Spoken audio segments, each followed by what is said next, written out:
Bonjour et bienvenue pour cette dernière partie de Métropole et Colonie. Nous allons voir dans cette dernière partie les chocs entre puissances européennes. Nous allons tout d'abord commencer par étudier la conférence de Berlin et la course aux colonies.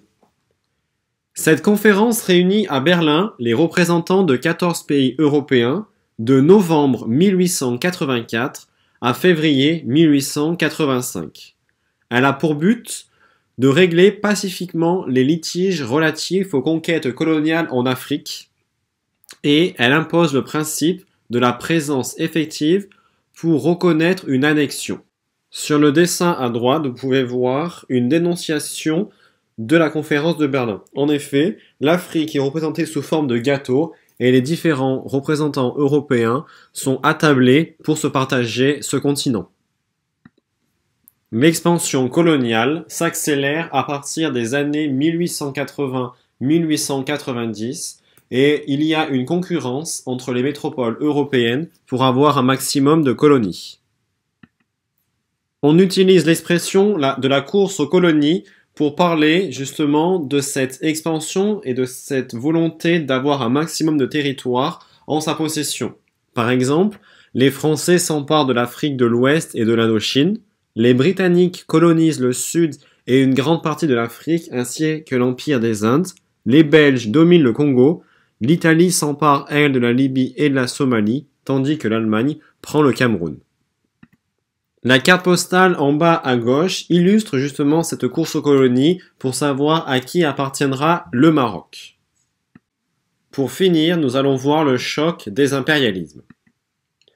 Malgré la conférence de Berlin, les ambitions françaises se heurtent à celles de l'Angleterre en Afrique subsaharienne, comme celles de l'Allemagne en Afrique du Nord. En 1896, la France lance la mission d'exploration militaire du Congo au Nil sous les ordres du capitaine Marchand dans la perspective d'établir le protectorat français sur le Soudan.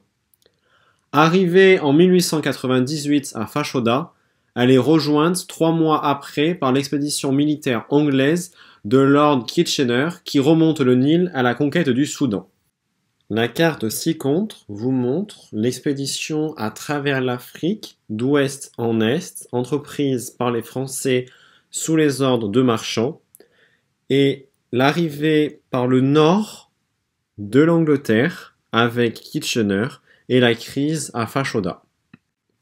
L'affiche en bas à droite glorifie Marchand lors de sa traversée de l'Afrique pour rejoindre l'Égypte.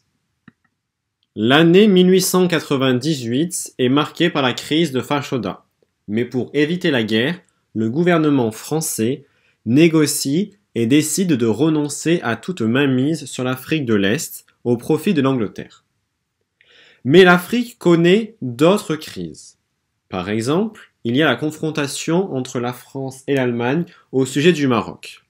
Après 2 crises, la première en 1905 et la seconde en 1911, la guerre est évitée, mais au détriment de l'indépendance du Maroc.